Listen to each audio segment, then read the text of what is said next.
Buenas tardes, aquí desde Córdoba, inaugurando con grandes visitas nuestro primer curso Ateneo Interclínica e Interhospitalario de la Sociedad de Oftalmología de Córdoba. Para comenzar, dará unas palabras el presidente de la sociedad, el flamante presidente de la sociedad, Sebastián Onis. Micrófono, Seba. El micrófono. Buenas tardes a todos, ¿cómo les va? Es un honor y un gusto poder participar de estas reuniones. Damos oficialmente por iniciados los Ateneos Interclínicas y Interhospitalarios de la Sociedad de Oftalmología de Córdoba.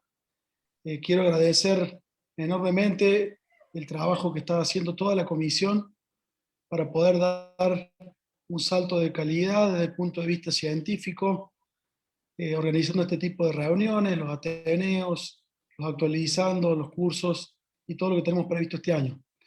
Particularmente Alejandro Rivero es un bastión muy importante para poder llevar adelante esto. Se preocupa, se ocupa, organiza, y además está de decir que es un honor para toda la oftalmología de Córdoba que el doctor Well esté presente, honrándonos, igual que el doctor Arturo Maldonado, el doctor Raimundo Hijo. Realmente estamos honrados y, como dije en oportunidades anteriores, estamos más unidos que nunca para tratar de conseguir lo mejor desde el punto de vista científico, que siempre lo hemos tenido, pero lo queremos potenciar y queremos seguir aprendiendo entre nosotros, sino también estamos muy unidos para tratar de prestigiar esta hermosa especialidad que está tan bastardeada como toda la medicina en Argentina. Así que, sin más, quiero agradecer nuevamente la participación de todos, el trabajo que está haciendo toda la comisión, y bueno, espero que sea de mucho provecho para todos y que sea también un inicio de muchas cosas más por conseguir.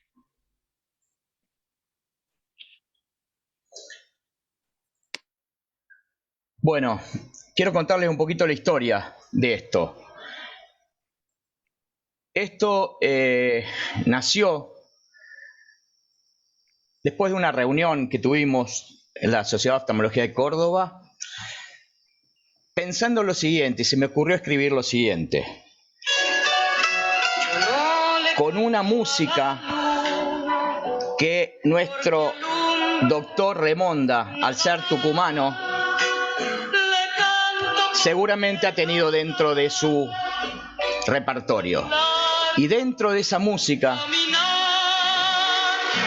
Lunita Tucumana, voy a presentarles ahora a tres personas que lo han conocido, y mucho.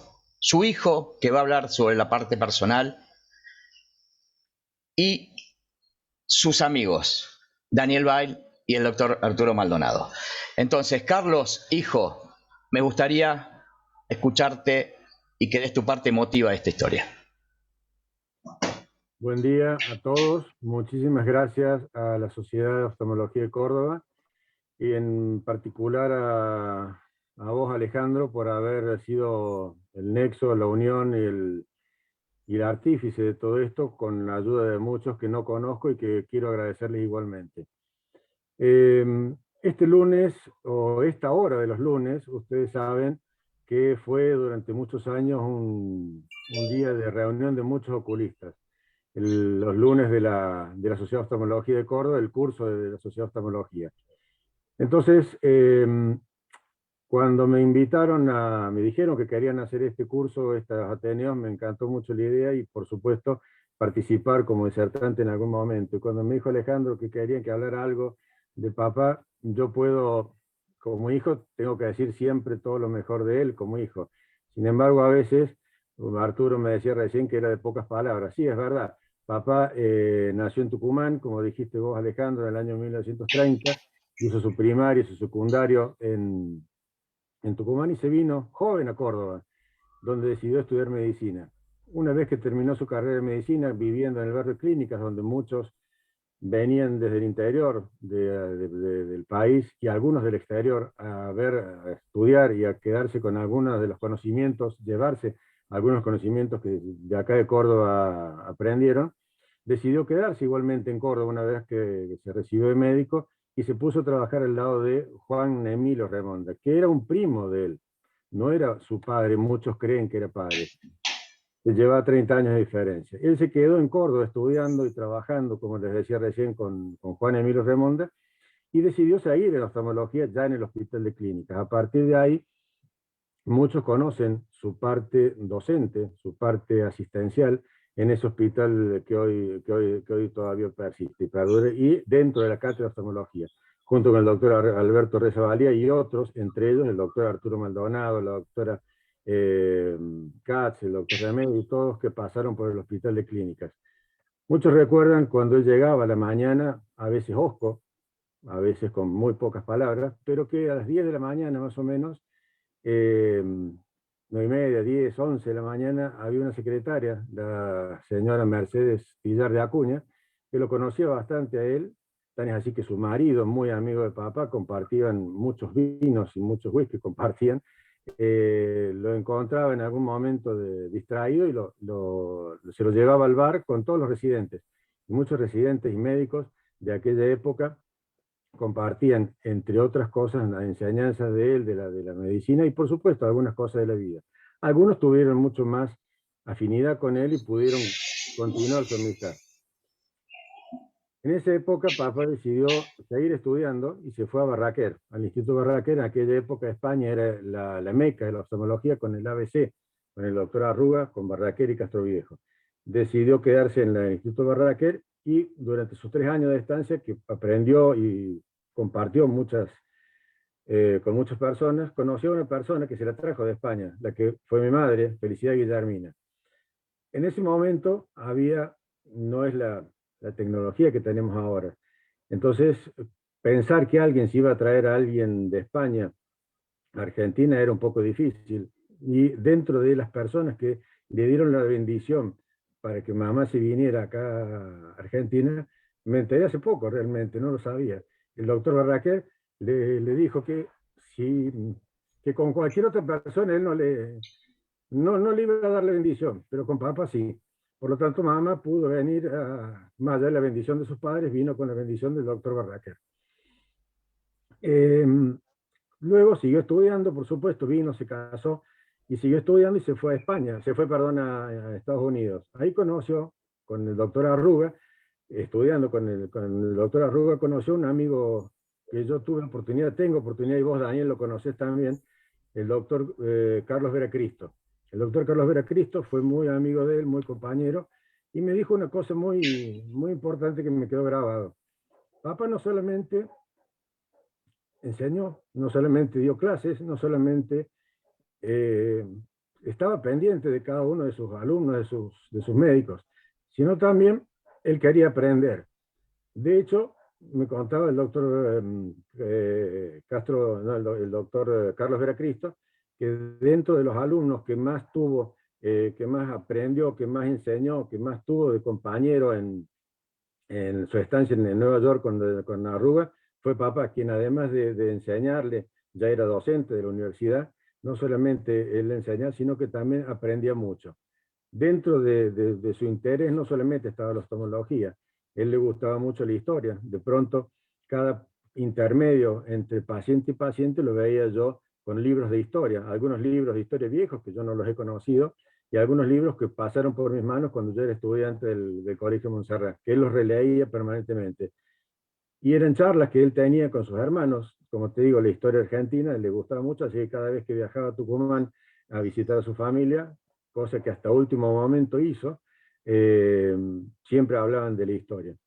Y otra de las cosas que a él le interesó mucho, de hecho, parte de algunos logros que nosotros tenemos gracias a papá, ha sido su interés por el árbol genealógico, que es algo que lo ocupaba mucho tiempo, le llevaba, no dejando nunca la parte de enseñar y aprender. Tan es así que ustedes saben y conocen su paso por la Universidad Nacional y sus últimos años a través del paso que ha tenido en la Universidad Católica.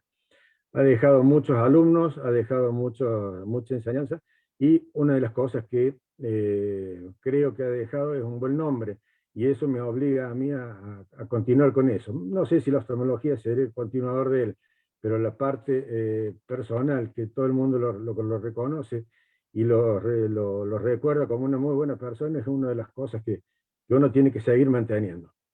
Alejandro y Sociedad de Oftalmología de Córdoba, muchísimas gracias por estos minutos.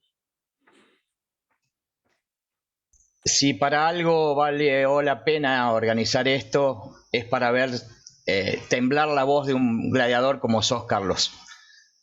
Si llegamos a brindarte un poquito de emoción, ya valió la pena este curso. Daniel Bail, ¿querés hacer tu aporte, por favor? Bueno, a ver, yo hice un pequeño videíto que me pediste vos sobre don Carlos Remonda. Tuve la suerte de conocer a don Carlos Remonda con Carlitos Remonda, que se reiniciaba como el padre como don Carlos Remonda era amigo de mi padre, yo era amigo de su hijo, y hicimos una amistad para siempre. Era un hombre que venía, que le gustaba la oftalmología, que tenía sus entusiasmos por la oculoplástica, que ciertamente era, como ustedes dicen, un poco callado, no era de palabras fáciles, pero nunca escondía nada. Lo que uno le preguntaba siempre lo daba. Era un verdadero maestro. Y no solo maestro para los que empezábamos con la oculoplástica, que empezaba en esos tiempos. Él comenzó en los tiempos que comenzó la oculoplástica, de épocas de Carlos Plotkin, Pérez Genovesi, Horacio de Tulio. No había más oculoplásticos en ese tiempo, pero a él le gustaba eso. Y uno le preguntaba, y todo lo que uno le preguntaba respondía con suma alegría, a pesar de su sobriedad que siempre lo caracterizó. Era, aparte de un gran maestro, era un caballero, era un señor sumamente educado, sumamente sobrio, nunca se tenía que hacer ver, y no solamente enseñó oculoplástica, se enseñó oftalmología, hizo un curso de oftalmología extraordinario que todos ustedes pueden hablar mucho más. Enseñó a muchos oftalmólogos, hasta entrada a su edad trabajó en hospitales clínicos, lo que quería decir que le gustaba más enseñar y más los alumnos que el dinero. Eso lo pinta de una manera enorme, y lo que me parece extraordinario de todas estas reuniones que se hacen es mostrar a los que son verdaderos maestros. Hoy en día la Argentina está pobre, por supuesto, pero también está pobre de maestros, de todo. Es difícil aprender de todo. Don Carlos Remonda nunca tuvo problemas en enseñar a nadie, a ninguno. No había ninguna limitación. Era un maestro en todas sus palabras.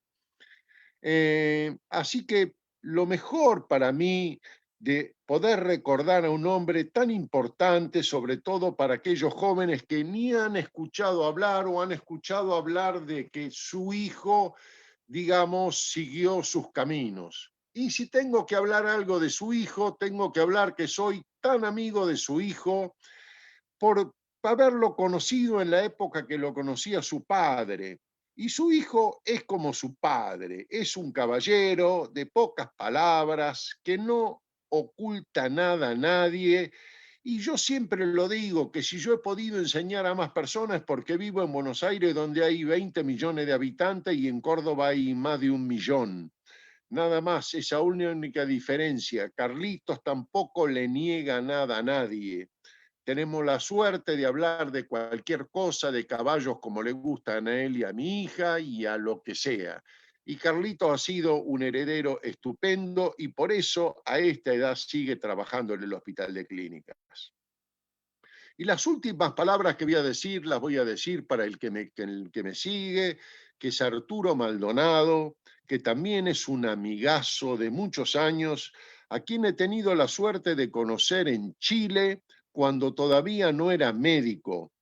Me hice un viaje al Perú de 4 meses dando vuelta por todas partes, y caí en un congreso en Chile donde por suerte estaba mi padre y estaba él, y nos volvimos de Córdoba en un Citroën porque él estaba comenzando, y comimos un asadito y me entusiasmó con la oftalmología realmente. Y después nos hicimos muy amigos, hizo un curso de neurooftalmología y órbita, donde íbamos con Roberto Ebner cuando éramos dos pichones, y era un placer ir a Córdoba, y después he conocido tantos cordobeses y he tenido tantos alumnos, hasta algunos que me ha mandado el mismo Carlitos.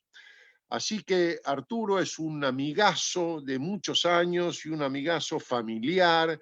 He conocido a su señora muy bien, a sus hijos, los redonditos de ricota del Arturito, tantas otras cosas. Así que para mí haber estado acá simplemente es un placer inmenso, inmenso, inmenso.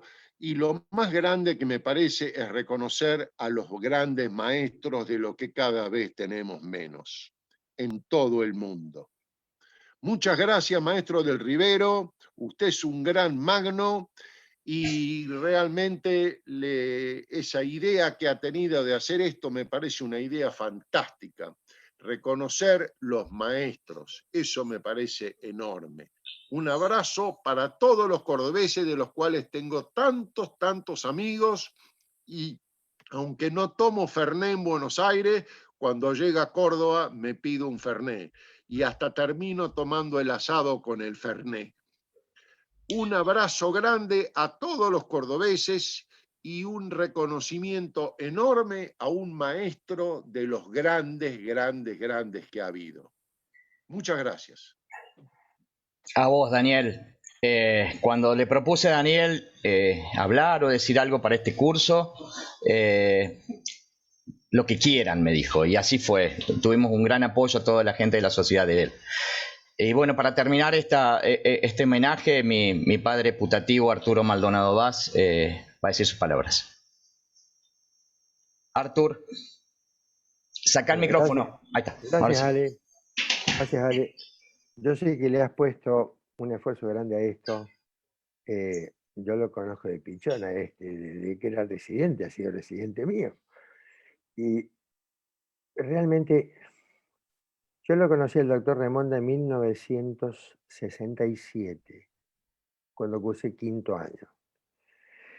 Y realmente era una cátedra muy sólida, porque Urretz, la doctora Katz y Remonda eran personas que eran profesionales, no estaban atrás de la coima de la óptica, atrás del negociado, atrás de operar cosas que no hay que operar para ganar plata.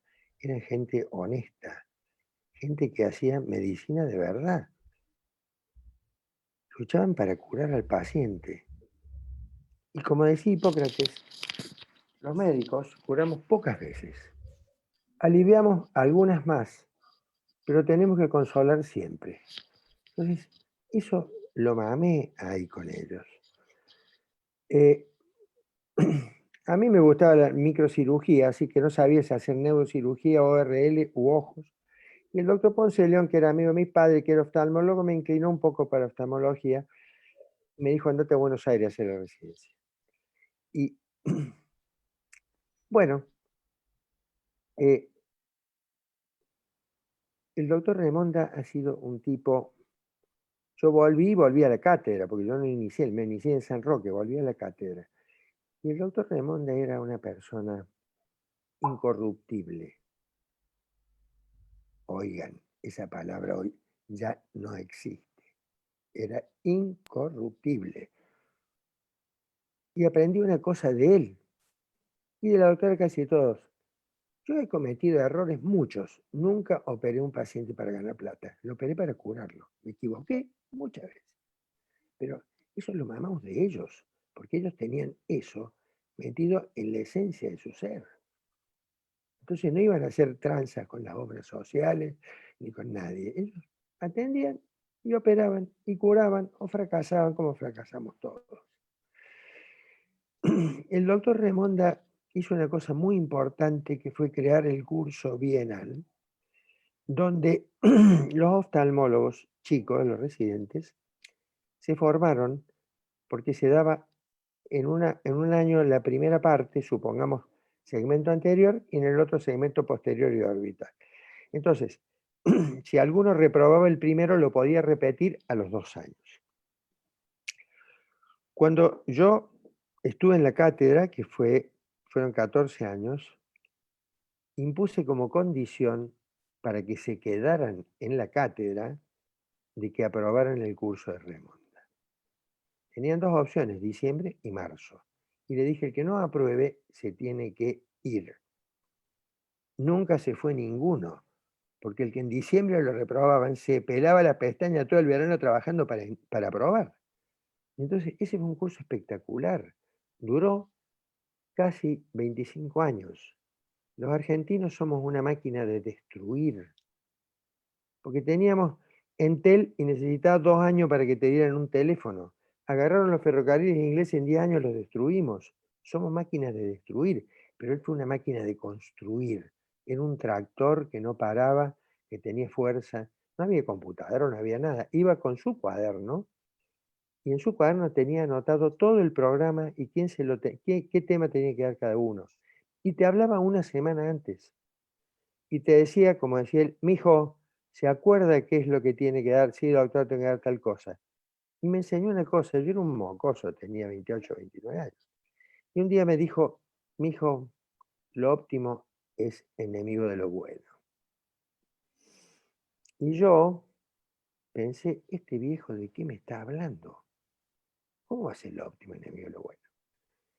Y de viejo yo aprendí que el zapato más lindo, si te sacan pollas, no sirve. Sirve la chancleta. Entonces, ese curso, al final lo terminaron liquidando. Y estamos pensando que no es justo que se pierda el esfuerzo de una persona de bien como el doctor Remonda en una cosa que sirve a todos los chicos, a todos los médicos jóvenes. Entonces, hemos hablado con el ALE, he hablado con la gente del Consejo Médico, y están de acuerdo en que el Consejo, el Círculo Médico, la Sociedad de Oftalmología de Córdoba, mientras más nos unamos, más fuerte vamos a ser. Si la Universidad Nacional quiere, hagamos que este curso sea un curso obligatorio, que no sea una cuestión, voy a ver si, no, tenés que hacer esto porque esto es lo que sirve.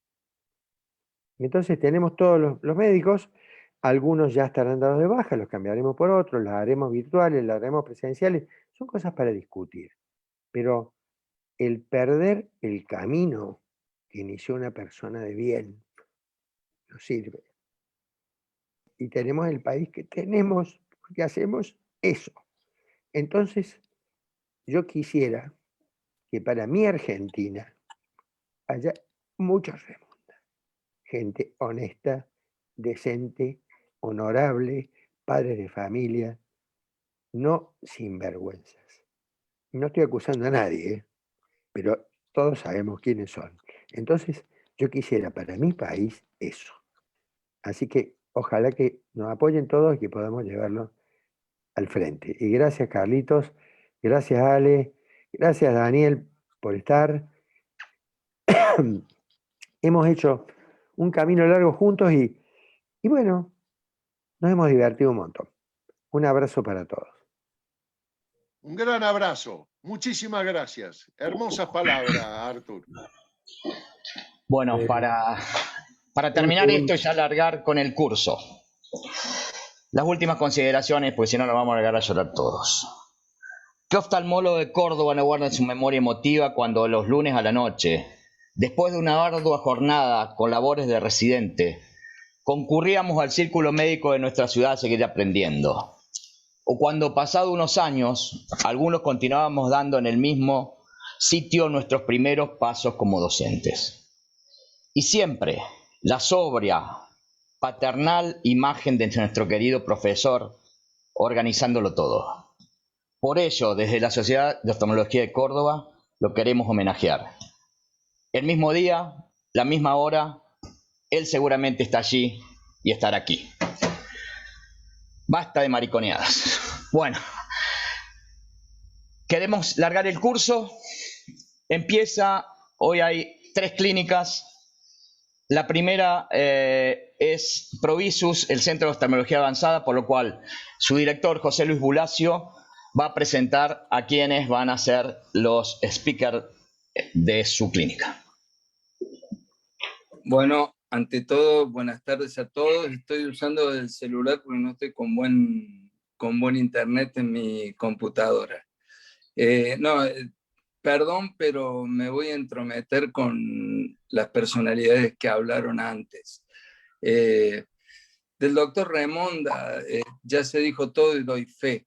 Estuve en el hospital de clínica y lo viví los pasos, viví el mijo, ese que era la palabra que dijo Arturo y me acordaba tan patente. Él nos trataba como hijos a todos. Carlitos, felicitaciones por seguir bien los pasos de tu padre. Arturo es mi maestro y quiero agradecerle públicamente todo lo que me enseñó y pedirle disculpas por todo lo que no aprendí todavía, pero en general traté de hacer todo lo posible. Daniel Weil es un amigo de años y por otro lado, para Sebastián, realmente quiero desearte el mejor de los éxitos, aunque estoy seguro que va a ser así. Y Ale, un grande, cómo estás organizando todo esto y estás siguiendo los pasos de los grandes.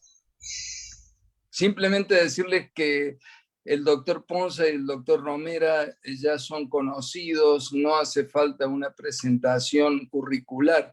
Simplemente decirles que son excelentes profesionales, que aceptaron y agradezco que hayan representado a nuestra institución Provisus y nos van a dejar cosas interesantes para aprender. Gracias a todos. Bueno, un abrazo, Pepe. Dando Dani. inicio a la primera presentación, Juan Romera Bersini, vas a dar tu tema. Hola, buenas tardes. ¿Cómo les va? Bueno, es para mí un gran honor participar de este Ateneo. Vamos a proyectar, vamos a hablar hoy un poco de autoinjerto sin puntos.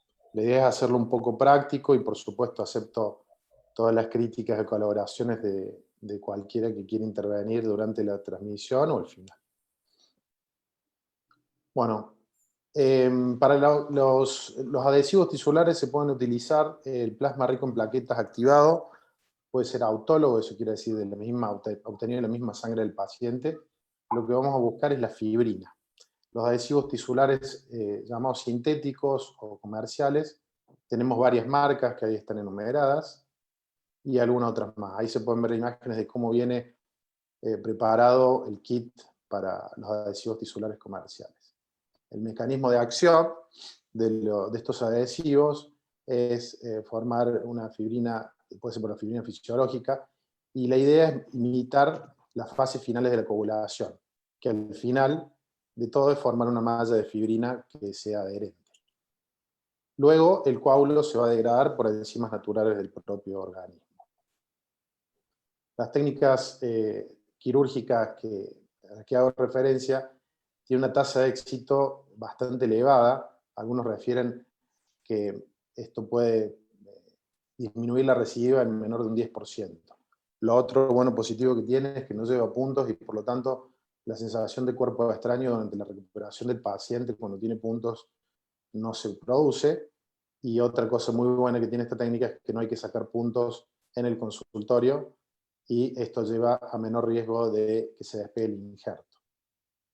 La preparación del adhesivo comercial viene en dos ampollas, un frasco de ampollas, uno que es el polvo liofilizado de fibrinógeno, el cual se debe activar con una solución de proteinina, y el otro, la otra ampolla viene con un polvo liofilizado de trombina que se debe activar con una solución de cloruro de calcio. Estos, una vez formados, uno debe moverlos un poquito para que se disuelvan, y la idea en mi práctica es que yo sugiero llevarlo un poco a temperatura ambiente o a 37 grados centígrados para que se pueda activar y no demore tanto tiempo en el ojo frío hasta que empiece a formar el coágulo. Estas ampollas se pueden colocar en el lecho del injerto por separado o con el kit, el cual ya viene colocando los dos juntos en la misma proporción, en el mismo volumen. El método quirúrgico es, una vez que uno saca el pterigion, o puede sacar una pinguécula o una lesión, es limpiar bien el lecho escleral, que no haya hemorragia. Luego se posiciona la conjuntiva donante, se aplica el adhesivo tisular debajo del injerto, en la posición final que va a estar el injerto. Luego esperamos a que coagule, que eso depende mucho de la temperatura en la cual se coloca el adhesivo. Y luego, para sacar el excedente del coágulo, que muchas veces rebasa de los bordes del injerto, lo sugerido es hacerlo con tijera, para no arrastrar el injerto. Acá podemos ver algunas fotos en las cuales se muestra el preoperatorio y el postoperatorio inmediato de 24 horas. Y acá vamos a ver un video de un pterigion de incipiente, de grado 1. Vamos a poder ver la técnica. La idea que me ha surgido en todas estas técnicas es que muchas veces trato de no dejar que el pterigion avance sobre la córnea. Por eso tal vez vean que el pterigion incipiente yo lo saco. Y lo otro que me ha pasado en la práctica quirúrgica es que con la técnica del autoinjerto, ya sea con puntos o con el adhesivo tisular, uno tiene mejor tasa de éxito y menor recidiva. El injerto en la técnica que todos conocemos se puede medir con caliper para tratar de afrontar borde con borde, y es muy importante liberar la cápsula de tenon, y en el injerto también que vaya sin tenon. Hay varios profesores que en estos webinars estuvieron exponiendo sobre estos casos, que yo he seguido, y bueno, muchos hacen referencia a que si uno libera la conjuntiva de la tenon, esa tenon a los 6 meses, otros dicen 1 año, vuelve a formar una posibilidad de poder obtener otro injerto. Otra de las cosas que es charlable es si uno libera el injerto con unos milímetros de limbo libre para respetar las células madre. Bueno, en este caso de este video, yo una vez obtenido el injerto, seco bien el lecho y coloco una de las ampollas, una de las soluciones de ampollas sobre el lecho. Y la otra ampolla la coloco sobre el lado que va a ir sobre la esclera. Por supuesto, también se puede colocar el injerto y luego por debajo, una vez ya en la posición definitiva, colocar los adhesivos tisulares por separado o con el kit que ya viene los dos juntos. La diferencia entre uno y el otro es que el volumen va a estar bien determinado, bien preciso cuando uno utiliza el kit. De la otra forma, uno debe por ahí contar las gotitas de adhesivo que coloca de una porción y de la otra. Bueno, una vez colocado el injerto y el adhesivo, si se quiere se puede decir que se plancha el injerto para sacar el exceso, y se puede comprimir o presionar borde con borde del injerto con el lecho de la conjuntiva. Llega un momento en que ya no se puede mover el injerto, o sea que ya el resultado quirúrgico, por decirlo de una forma final, ya uno lo puede obtener dentro del quirófano. Sin riesgo a que se despegue, por supuesto, que el paciente no se refriegue el ojo en el postquirúrgico. Perfecto. Vamos a pasar a la siguiente imagen. Este fue un caso en el cual tuve pinguéculas bilaterales de un paciente que se quejó mucho tiempo y que nadie quería operar. Obtuve el injerto de la conjuntiva donante fue la parte superior para limbar, y ahí coloqué el injerto, uno de cada lado, ahí tenemos temporal, con adhesivo tisular. Ahí podemos ver el lado nasal. Esto fue varios días después del postquirúrgico. Ahí lo tenemos con aumento. El caso anterior de la cirugía, en el cual se ve algún reborde libre de conjuntiva donante, pero bueno, no pasa absolutamente nada. Ahí podemos ver otro caso con más aumento. Otro resultado postquirúrgico.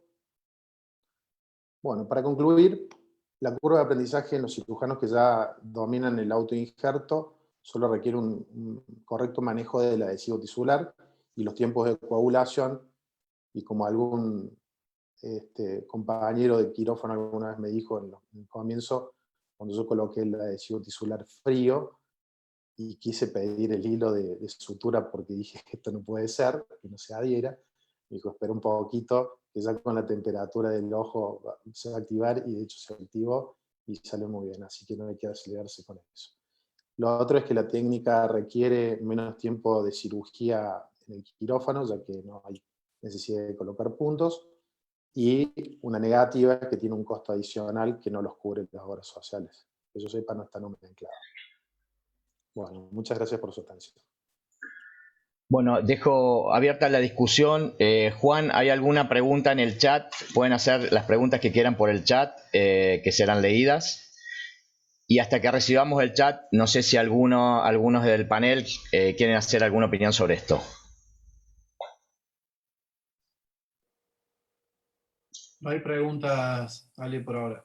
Perfecto. Bueno, pasamos entonces al siguiente caso. Ale, Sí. perdón, un solo aporte. Yo, aparte del adhesivo tisular que lo uso para fijar las lentes con la técnica de Agarwal, he estado tratando de usar el fibrinógeno con una centrífuga y realmente se logra, y se logra bastante bien, y ahí se soluciona el problema de los costos, y pueden acceder los pacientes. Así que nos debe el doctor Romera cómo se hace para conseguir el fibrinógeno en el momento de la cirugía, así, sacándole un poquito de sangre al mismo paciente, ¿no? Perfecto, doctor. Estoy en deuda. Una pregunta, ¿puede ser? Por supuesto. ¿Tienen hecha alguna estadística de incidencia de recidiva dando punto de sutura versus adhesivo tisular? Porque hasta acá se ve claro la ventaja en cuanto al confort del paciente, pero me parece que sería oportuno también hacer una comparación de la incidencia de recidiva con la misma técnica, con o sin antimetabolitos de rutina, estadificando la invasión corneal o no del pterígio y cómo el cuerpo y del pterígio también, para poder ponderar no solo el beneficio desde el punto de vista del confort del paciente, sino también el beneficio a corto, mediano y largo plazo con respecto a la tasa o la incidencia de recidiva. ¿Lo tienen estudiado eso? En el caso mío no lo tengo estudiado, no tengo la estadística. Lo que he leído es que tiene muy buen resultado y poca recidiva. Eso que había nombrado el menor del 10%, pero es un buen, sí, lo he pensado en estudiar. Como un aporte constructivo, por supuesto. Yo siempre le digo a los chicos en la clínica que uno no sabe si le está yendo bien, muy bien, o más o menos, hasta que no hace una estadística de sus propios resultados, ¿no? De cualquier práctica que uno hace. Por eso nosotros tenemos bastante aceitado el tema de hacer estadísticas de lo que hacemos, cómo nos va, y compararlo con la literatura.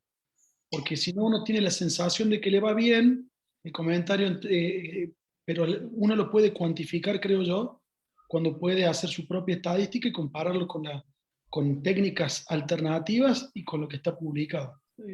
Por eso era la pregunta nada más. Una pequeña acotación, si puedo hacer yo. Yo hace varios años utilizo la técnica no de el autoinjerto sin pegamento, por razones quizás de costo. En una de esas es momento ya de arrancar con eso. Y el autoinjerto, según mi propia estadística, que no la tengo documentada realmente, pero prácticamente en muy pocos casos, comparando con los no autoinjertos, tienen recidiva.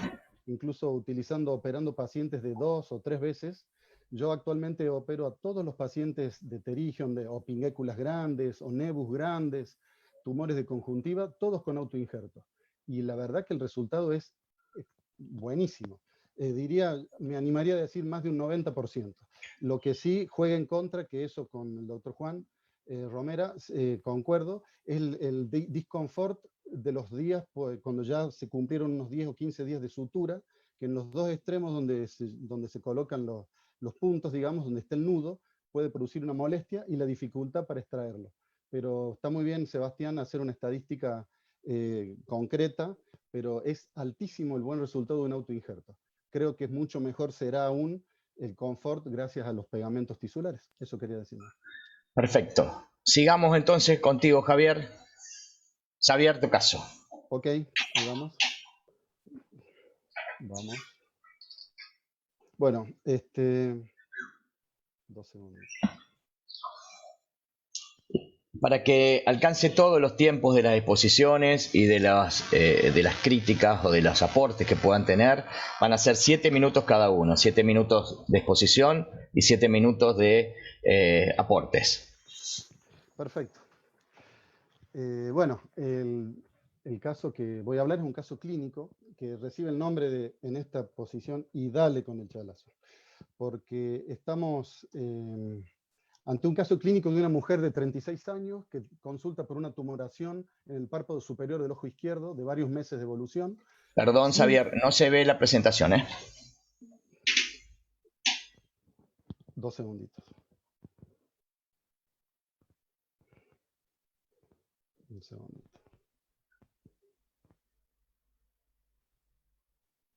Dos segunditos.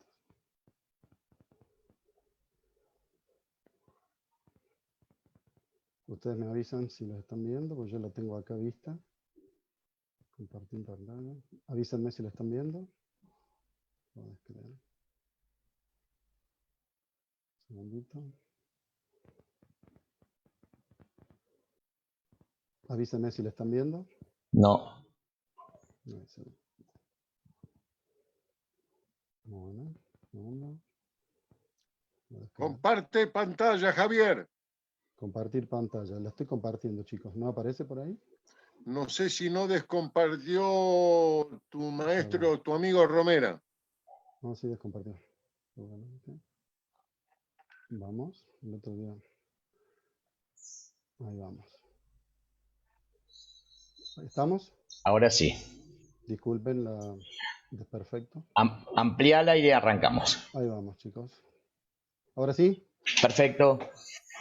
Bueno, es un caso clínico que recibe el nombre de Idale con el chalación justamente porque es por ahí, es uno de los diagnósticos que se nos ocurre siempre, y hay a veces que hay que pensarla 2 veces. Una mujer de 36 años con una tumoración de párpado superior en el ojo izquierdo de varios meses de evolución, que sin ningún otro síntoma agregado, sin dolor, sin picazón, secreciones ni edema, absolutamente nada, que viene tratada con otros colegas ya varias veces, sin tratamiento, sin ninguna mejoría. Rápidamente uno se pone a pensar de lo más frecuente a lo más raro, sabiendo que lo más frecuente en los párpados, en patologías generales, un orzuelo, un chalacio, una blefaritis, pero si nos ponemos a pensar en lesiones con abultamiento, tumoración, rápidamente las dividimos en pigmentadas y no pigmentadas, benignas o malignas, sabiendo que las benignas son la gran mayoría, más del 90%, que tenemos innumerable cantidad de presentación, papilomas, nebus, chalación, pólipos, queratosis, etc.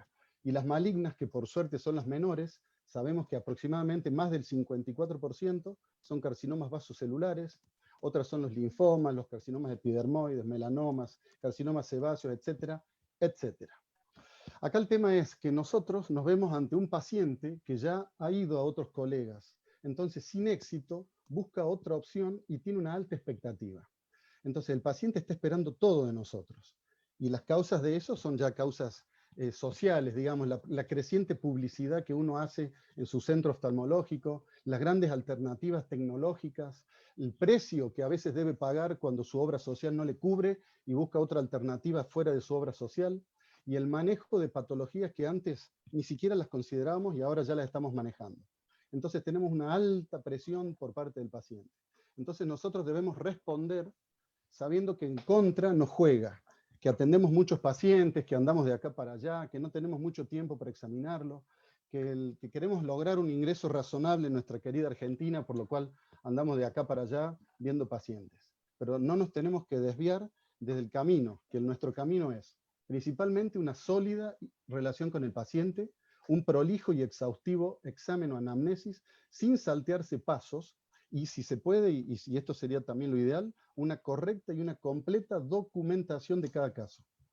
Volvemos al paciente, que tenía una visión perfectamente normal, 10/10, tonometría normal, pero además de la lesión palpebral mostrada al comienzo, nos sorprendemos cuando simplemente con la lámpara hendidura observamos la presencia de nódulos en ambos iris. En los dos ojos, que aquí los vemos con más detenimiento, se lo ven, bueno, en la foto redondeados, sobreelevados, le hacemos una gonioscopía, agradezco a la doctora Chumacero con la gran ayuda de todas sus fotos, se ven nódulos de iris en el estroma y en el ángulo, en la gonioscopía, en los dos ojos, acá vemos en el estroma, redondeados, sobreelevados, pigmentados. Inmediatamente completamos el examen, porque ya no se trata esto de un posible chalación o una tumoración común. Vamos al nervio óptico, no vemos, acá en la foto no se aprecia con detenimiento, pero no hay ninguna anormalidad. Entonces, rápidamente, ¿qué era esto? Esto ya no es un chalación. Entonces ya tenemos que empezar a usar nuestra medicina aprendida cuando íbamos a la universidad. Cuénteme si en otra parte del cuerpo tiene alguna otra lesión, si algún familiar tuyo tiene algo parecido. Y sí, la mujer mostró sus brazos. En los dos brazos, presencia de lesiones redondeadas, sobreelevadas. Las tocamos, eran semiduras, ni duras ni blandas, digamos que eran intermedias, no dolían, salvo cuando lo comprimíamos con fuerza. Y tenían varias partes del cuerpo, pero acá nos mostró sus brazos. Después nos mostró su abdomen y tenía unas manchas de distintos colores, de distintos tamaños, grandes, algunas más de 2 centímetros. Y rápidamente nuestra cabeza se sitúa en una enfermedad muchas veces estudiada, pero pocas veces vista, como la neurofibromatosis, que tenemos la tipo 1, que es una enfermedad genética que va progresando con los años, que afecta varias partes del cuerpo, principalmente en piel y tejido y sistema nervioso, que la estadística dice que afecta 1 de cada 3.000 nacimientos, y es una de las enfermedades genéticas autosómicas dominantes más frecuentes. Anteriormente se le llamaba enfermedad de von Recklinghausen. Bueno, para hacer el diagnóstico de esta enfermedad tenemos 7 ítems, de los cuales tenemos que tener 2 o más encontrados en nuestro paciente, que son las famosas manchas café con leche, que deben ser más de 6 o más, perdón, que pueden ser en los niños menores, en los niños que no son, deben ser de 5 milímetros más, perdón, y en los mayores de edad deben ser de 15 milímetros o más. Tenemos que tener neurofibromas. Los neurofibromas hay de 2 tipos, los clásicos neurofibromas comunes o estándares y los plexiformes, que esos son, ya vamos a hablar en un momento, son totalmente diferentes. La presencia de pecas en las axilas o en las ingles, glioma en el nervio óptico, por eso tuvimos que evaluar sí o sí el nervio óptico de este paciente, y acá los quistes o nódulos, perdón, nódulos de Lisch, que son amartomas del iris, que son los que vimos en el paciente que estamos hablando. Después hay otras cosas más complejas, como lesión ósea, que puede ser displasia del efenoides o adelgazamiento de la cortical de los huesos largos. Y el último ítem, que es muy importante, es la presencia de un familiar de grado directo, en primer grado, que es padre, madre, hermano o hijo que también tenga la misma enfermedad. Bueno, entonces ya definimos que hay 2 tipos de neurofibromas, los llamados plexiformes, que son muy complejos porque involucran todo el plexo nervioso, digamos que es el nervio, el músculo, tejido conectivo, elementos de vasos sanguíneos, piel, ya transformándose en una tumoración propiamente dicha, que puede ser muy grande y de un crecimiento muy rápido a veces. Contra los clásicos y sencillos neurofibromas, que son tumores ya mucho más simples, que pueden ser pequeñas protuberancias debajo de la piel, prácticamente no tienen efectos, digamos, malos en su crecimiento. Entonces, acá tenemos fotos de otros casos de pacientes con grandes neurofibromas plexiformes en órbita, en niños, que generalmente si empieza en un niño y va creciendo rápidamente, puede provocar grandes trastornos. Acá vemos una mujer en la cara. Después tenemos en esta foto que tiene anteojos la persona, son los neurofibromas simples. Después tenemos ubicaciones en los miembros superiores, como ese paciente en el codo. Podemos tener en cualquier parte del cuerpo. O sea, es una enfermedad sistémica. Las complicaciones, por suerte, podemos decir que más del 50% de los individuos presentan una forma leve, como es el caso de nuestra paciente. Hay 1/3 de los casos que sí pueden presentar complicaciones graves, y siempre las complicaciones están relacionadas con el lugar donde se ubican los neurofibromas plexiformes, que algunas veces incluso pueden malignizarse. Y en los niños a veces se asocia, debido al crecimiento en algunos lugares de esos neurofibromas, se asocia con megacefalia. Cuando hay alteración del esfenoide se puede producir una hernia cerebral. Generalmente son niños que pueden tener estatura corta y cambios neurológicos a veces que no son relacionados también con los neurofibromas. Nuestra paciente en particular fue intervenida quirúrgicamente hace muy pocos días, y el resultado patológico, anátomo-patológico, que no es definitivo, muestra la presencia de neurofibromas, pero no plexiformes, sino un neurofibroma común o estándar. Entonces acá yo quiero volver a propósito de este caso, porque uno en la vorágine de atender paciente tras paciente en muchos lugares, por ahí saltea, y está mal, algún paso en el examen, ya que eso puede ocasionar que nosotros no hagamos un adecuado diagnóstico. Entonces, los errores diagnósticos son muy frecuentes en nuestra práctica y provocan resultados adversos en el paciente y grandes dolores de cabeza para nosotros. Entonces, sabemos que dentro de las causas más comunes de estos errores son omisiones o salteos, como le digo yo, por apuro o por vaya a saber qué, de un completo examen, y a su vez, por supuesto, si tenemos alguna duda, podemos ir a consultar en internet o con colegas por el conocimiento de alguna enfermedad que no nos estemos acordando en ese momento. Bueno, básicamente esta es la presentación. Agradezco al doctor Bulacio, que es un paciente en común que tenemos con él, y la doctora Candelaria Chumacero. Y si ustedes me quieren hacer alguna pregunta, en general, con mucho gusto la recibo. Juan, mientras esperamos que alguien escriba en el chat, tenemos acá dos especialistas de primer nivel que nos van a ir ilustrando. Daniel y Carlos. Carlos, ¿querés hacer alguna opinión sobre esto? Desmuteate. El micrófono, ahí está. Muy bien, Javier, por la presentación, muy completa, muy didáctica. Gracias. Y realmente con ese el título que le pusiste tenés toda la razón. Muchas veces seguimos insistiendo en el chalazion y no tenemos en cuenta que hay otras patologías, tal vez menos frecuentes obviamente, pero que deben ser estudiadas y deben ser investigadas, y siempre tener en cuenta que cada vez que sacamos cualquier tejido, por pequeño que sea y por más confirmación clínica que nosotros sospechemos que sea benigno, tiene que ir a un anatomopatólogo. No será la primera vez que nos informarán un chalazion, ni tampoco será la primera vez que nos informarán que es un tumor maligno. Por lo tanto, el hecho de tomar biopsia de cada tumor, de cada lesión del párpado, por sonso que parezca, es importante. Y este paciente es una muestra de ello, que al insistir en un chalazion nos estamos olvidando de una patología general como la de la paciente.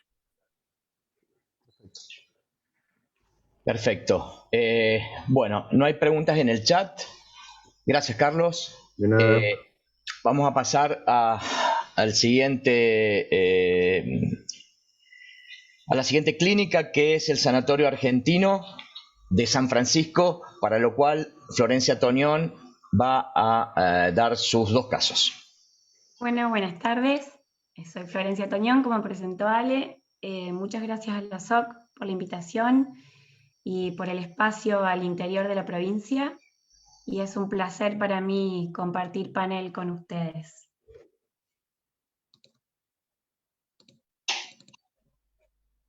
Bueno, en mi caso de hoy, herpes simple, un comodín. ¿Ven bien ahí? Perfecto. Bueno, llega Morena de 14 años al consultorio. La mamá refiere un tratamiento por herpes en ojo izquierdo desde los 4 años. Aclaro que todo el caso es sobre el ojo izquierdo, el ojo derecho está impecable. La mamá cuenta que tiene reactivaciones cada 3 o 4 años, con síntomas como ojo rojo, visión borrosa, sensación de cuerpo extraño y en ocasiones fotofobia. En la primera consulta llega Morena con el ojo izquierdo, con esa lesión estromal y con una dosis de mantenimiento de aciclovir, un comprimido por día de 400. A los 2 meses, una agudeza visual de 2 décimos, esa lesión en estroma que no tiñe, le subo el aciclovir, prednisolona y la controlo bien seguido. Me acostumbraron en la residencia a hacer controles bien seguidos, así que cada 2 días la tenía Morena en el consultorio. A los 2 meses, el ojo está muy bien, me llama la mamá desesperada porque More aumentó mucho de peso, está con retención de líquido, yo desesperada porque la verdad que no manejé tanto tiempo el aciclovir nunca. Consulta urgente con la pediatra, suspendemos todo, me dice la pediatra, aciclovir y corticoides, le solicito un laboratorio de una interconsulta con reumatología, con todo normal. Al mes, 1 décimo de agudeza visual en ojo izquierdo, sin corrección. Ahí se puede ver esa lesión estromal difusa, bien amplia, con ese infiltrado anular, que ya no me gustaba. Otra vez, yo dije aciclovir, avalde, como puse ahí, y prednisolona. Por suerte, mi día de suerte, una interconsulta con un especialista de córnea, el doctor Cremona. Nos llamamos por teléfono, la paciente lo consultó y me dice, Flor, estoy segura que no es herpes. Hace los 4 años que está con tratamiento de herpes, no es herpes. Bueno, le digo, ¿qué es? No sé, hace una consulta con dermato, para mí es una rosácea. La dermatóloga me dice, es muy chiquita para una manifestación corneal por rosácea, pero bueno, la vamos a valorar, no creo, pero insistí bastante, la valoramos con dermatología. La devolución de la dermatóloga me dice, bueno, mirá, se pone colorada ante cambios de temperatura, y More toma Gancia con su papá y se ruboriza. Ahí están, perdón, los pómulos de More, donde se ve bien el eritema. Al dermatoscopio se ven las telangiectasias romboidales propios o un signo más de rosácea. Bueno, para recordar, la rosácea es una enfermedad inflamatoria que afecta principalmente de la piel, que afecta principalmente mejillas, nariz, mentón y frente. Incluye eritema facial, pápulas, pústulas, telangiectasias y sofocos, pero en todos los textos me decía que la queratitis es amenazante y de rara aparición. Bueno, actualmente Morena se encuentra con tratamiento lubricante, con protector solar y biodecodificación. Pero no estoy tranquila porque no tengo un diagnóstico certero. Cada 2 meses More vuelve al consultorio, que no está bien. Y mi segundo día de suerte aparece el doctor Alejandro del Rivero y me hizo todas estas preguntas y me dejó sin palabras. ¿Pediste IgG, IgM, antiherpes? No. PCR, no. Hice una cantamoeba, doxiciclina, eritro, como efecto antiinflamatorio y no como antibiótico. No. Bueno, entonces, vamos a trabajar desde el principio y esta es una pregunta que dejo también para el panel porque tengo el caso abierto.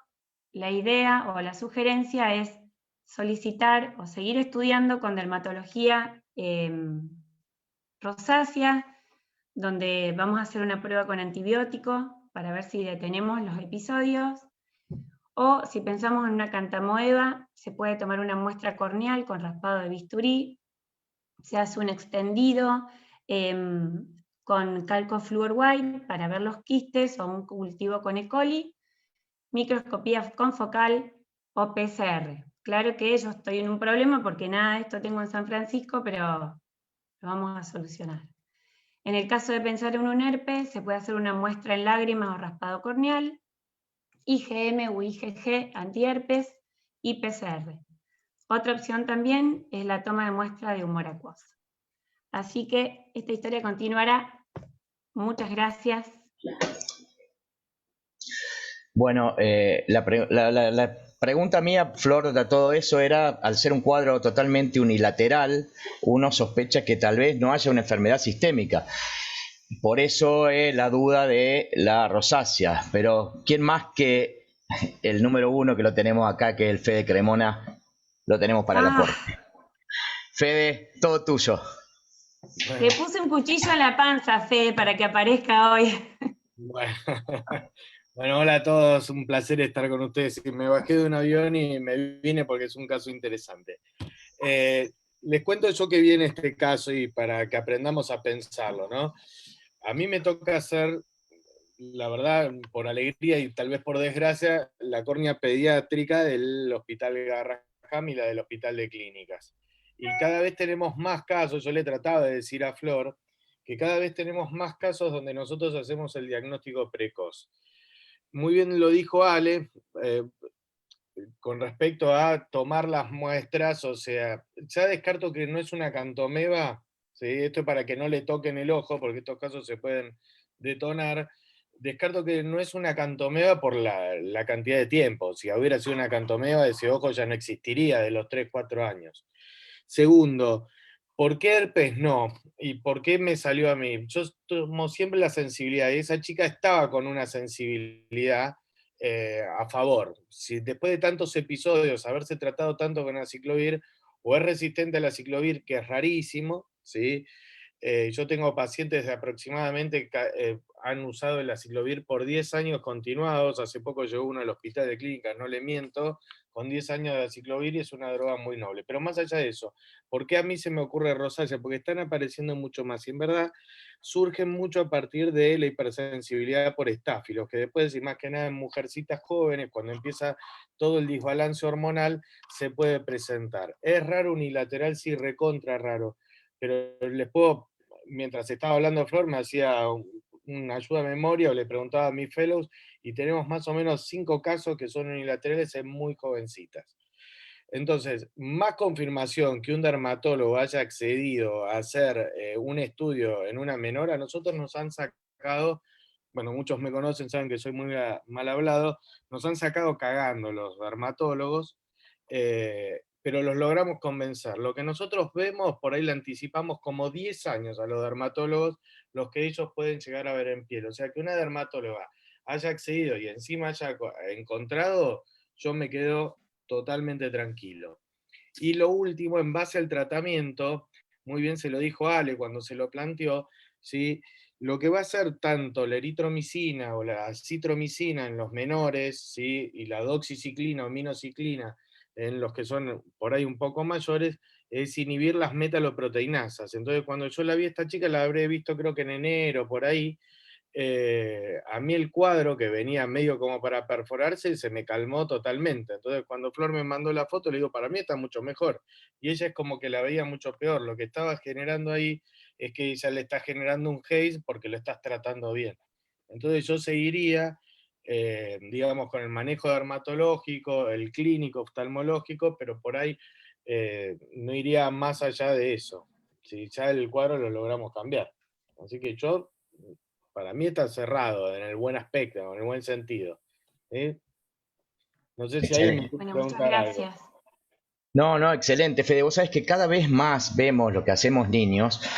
Por ejemplo, los pacientes estos con orzuelos a repetición, que nada lo cura.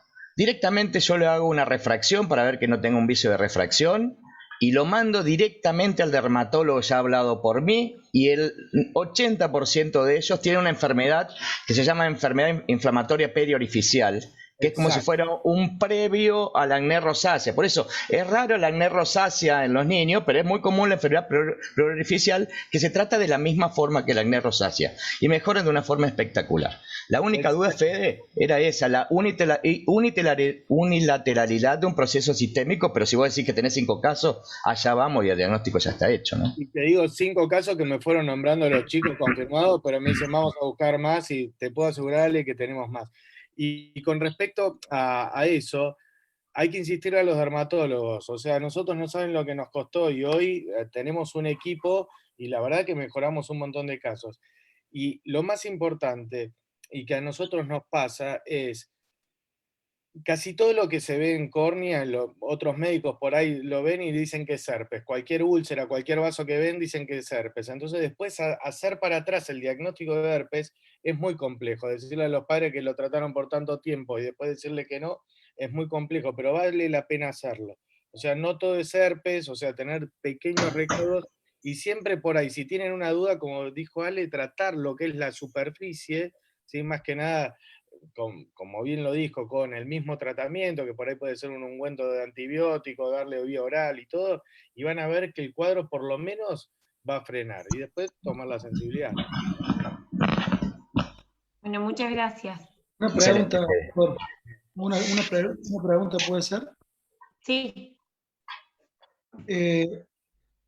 La dermatóloga que le vio que se brotaba cuando le daba el sol, independientemente del Gancia, que creo que es un aporte que no tiene que ver con el caso, quizás, salvo por la vasodilatación. No, pero sí tiene que ver, porque, por la porque la rosácea... Sí. No, yo a vos te he visto con el cachete colorado también. De todas maneras, la pregunta es, ahora hablando en serio, si sospecho rosácea, ¿por qué no la trato a la dermatóloga como rosácea? Bueno, justamente... Perdón, el diagnóstico accede porque cuando la vi yo dije, para mí es una rosácea, y Florencia la tuvo que convencer de que se lo haga, y ahí dijo, sí. Uy, sí, es una rosácea. Bueno, y de hecho, ayer hablé con ella, porque fue así, como dice Fede, la tuve que convencer, trabajamos en el mismo pasillo, en el sanatorio, y digo, por favor, está en mi consultorio, te la cruzo un segundo para... Bueno, y se fue enganchando la dermatóloga, porque ayer hablé con ella y le pregunté justamente esto que está preguntando la doctora en el chat sobre el antibiótico, y me dice, yo no las trato hasta que no tienen lesión en piel. Entonces, bueno, ahí empieza un trabajo en equipo con dermatólogos y oftalmólogos. Es el eterno problema, Flor. Esto vos tenés que hablar con una dermatóloga específica y ya decirle que lo vas a tratar 6 meses a ese paciente, y no por el efecto antibiótico, sino el efecto que dice Fede, las metaloproteínas, ¿no? El efecto antiinflamatorio. Pero es mucho tiempo que si vos se lo mandás a un pediatra, el pediatra se saca corriendo, porque dice, ¿cómo le das 6 meses ante un antibiótico a un chico? Pero si vos hablas con una dermatóloga específica, lo tratás y mejoran en forma impresionante. Por lo menos yo no he tenido casos de esto como pasaron con el tuyo, pero sí muchísimo de rutina, los orzuelos a repetición, esos chicos que vienen ya operados un montón de veces, 2 o 3 años, y vos le das 6 meses, en chicos más pequeños un eritro, en chicos más grandes una tetraciclina, y mejora en forma impresionante. Ahí hay una pregunta para vos, creo, Fede, a ver si la querés preguntar. ¿Qué es mejor para el herpes para vos, si aciclovir o valaciclovir oral? Es que hoy el oral siempre empiezo con el aciclovir. El valaciclovir es, sí, o sea, sea más por ahí en uveitis, más inflamatorios y todo. Yo empezaría siempre con el aciclovir, y si creo que puede llegar a ser una resistencia, lo rotaría. Pero no me varía tanto, no. Cualquiera de los dos. Sea aciclovir, porque tanto los papers con aciclovir todavía lo tenemos disponible, gracias a Dios, así que, es más, antes teníamos, si recuerdan, teníamos el aciclovir ungüento que ya desapareció, así que... Perfecto. ¿Hay alguna otra, Ale, que tengo que responder algo más? No, ya podés irte, anda a descansar, Fede. Si me quedo un ratito más. Ya está, porque ahora viene otra del segmento anterior de Flor que lo va a hacer temblar a todos. Bueno, dale. Cirujanos del segmento anterior, esto es para ustedes. A raíz de No, esto, bueno, es un a raíz poco de esto una- lo que va a mostrar Flores, que hago oftalmología pediátrica, que opero todo con general. No, es un poco una tragicomedia. Yo estoy en una ciudad chica y pasan cosas raras. Y bueno, opero sola y me pasan estas cosas. Ahí voy.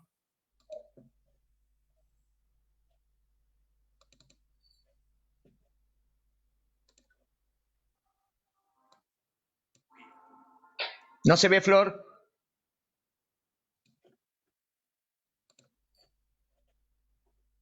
Perdón.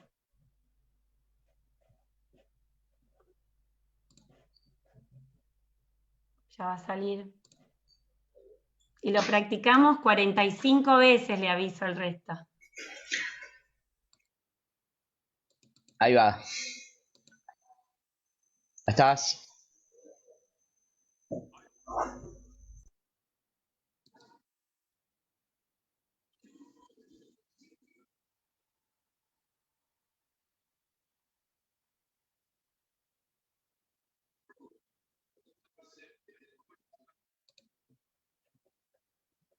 Bueno, es un paciente ojo único, una catarata blanca.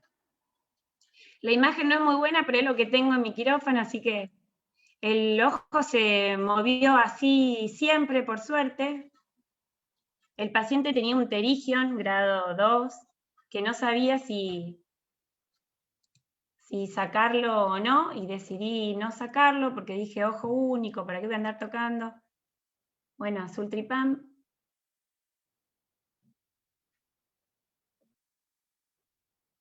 Lo saco con visco.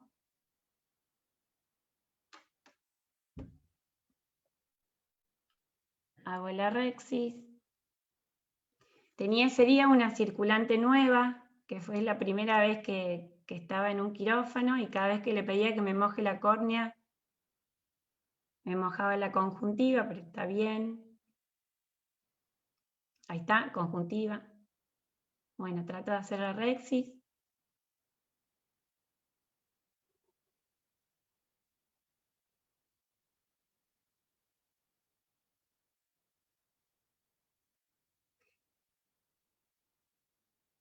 Y uno de sus movimientos, y se me va la rexis justo por debajo del pterigion, lo que iba a pasar.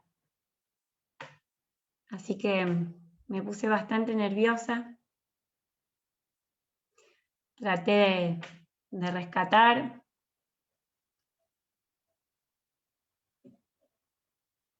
Y ahí dije, ¿cómo no saqué el pterigion? Si era un segundo más. Ella me seguía mojando la conjuntiva, así que me ponía más nerviosa. Le puse un poquito de visco.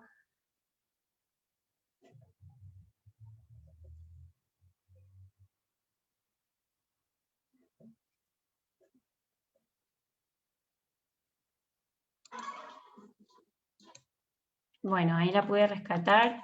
Chiquitita me quedó.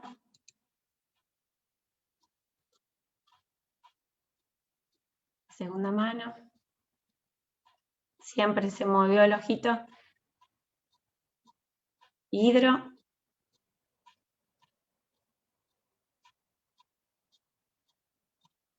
Bueno, intenté rotar el núcleo, no resultó tan difícil porque por lo general rotan bien.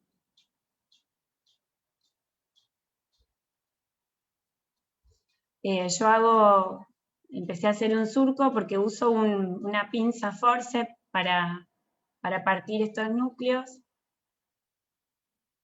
Así me enseñaron, y la verdad que estoy bastante cómoda porque siempre me tocan estas cataratas duras.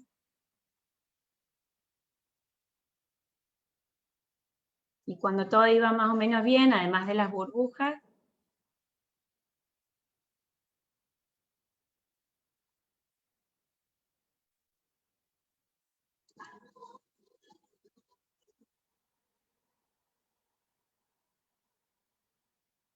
me parto el núcleo, hago el surco para el otro lado.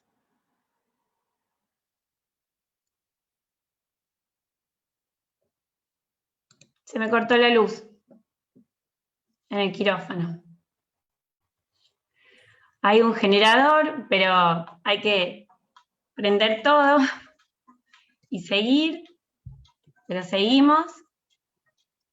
Aspiré en el núcleo. Estuve como 40 minutos dentro del quirófano, así que la pupila ya no daba más. Pero bueno, puse visco, pude poner la lente.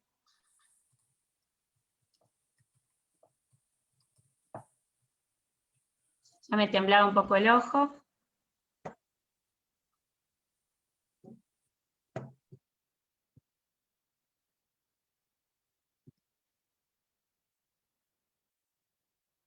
Le hice un puntito y eso fue todo. Muchas gracias.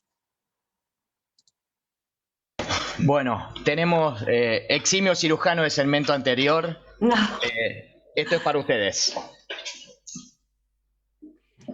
No, es una tragicomedia, como dije recién, porque me pasan todos los días que opero, me pasa algo así. Pero bueno, Sí. voy aprendiendo los errores y seguimos para adelante. Fede, Pepe, Juan, Seba, Omar. Flor, ¿qué es lo que hubiera hecho distinto? Creo que le hubiera sacado el pterigion porque me molestaba desde el principio y no sé por qué sabía que la Rexy se me iba a ir ahí abajo. ¿Y por qué no Y entraste no por tengo otro lado? tanta... Porque Entraste no... pegado, Me entraste faltaba pegado, alguno de ustedes que me diga. entraste pegado al pterigion. Supongo que el pterigion era nasal, Sí. si vos entras por temporal, siempre lo que te quede más cerca de la incisión es lo más difícil de resolver. Entonces, si vos me Sí. preguntás a mí, independientemente de la técnica con la que cada uno se sienta más Sacarlo, cómodo, ¿no? Sí, también, pero si vos entras por temporal, el pterigion no te joroba. Sí, Y la si verdad tenés que ni lo pensé.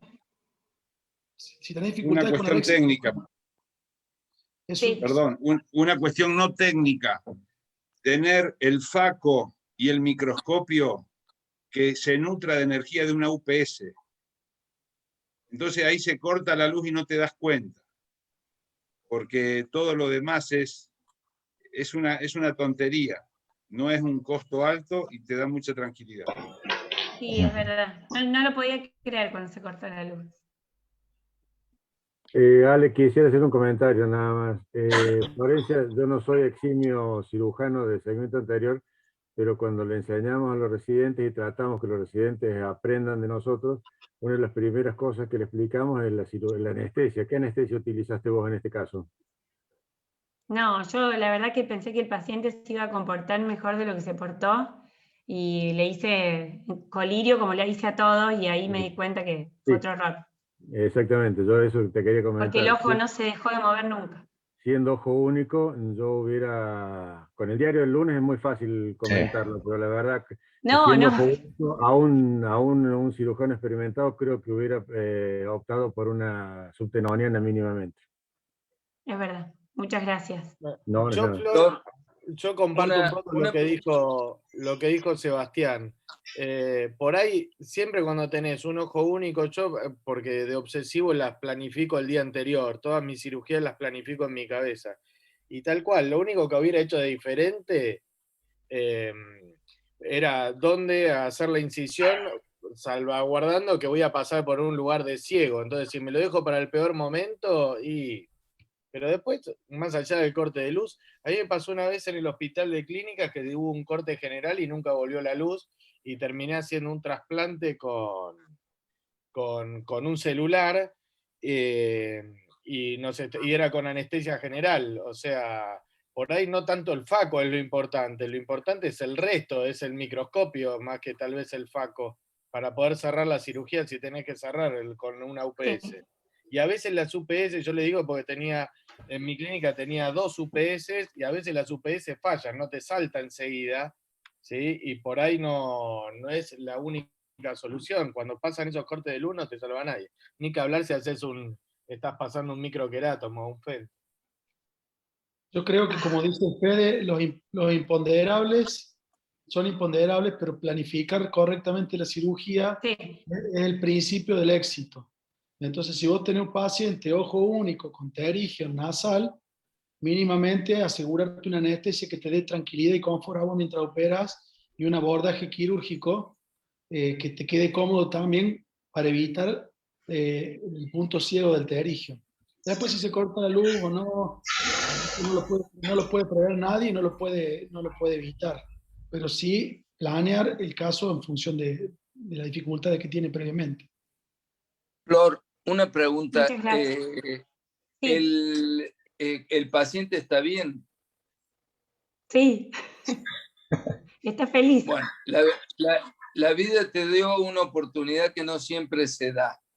Eso te lo digo porque más de una oportunidad se me cortó la luz y no se termina siempre igual. Junta un poco de todo ese jardín de experiencias que ha estado hablando.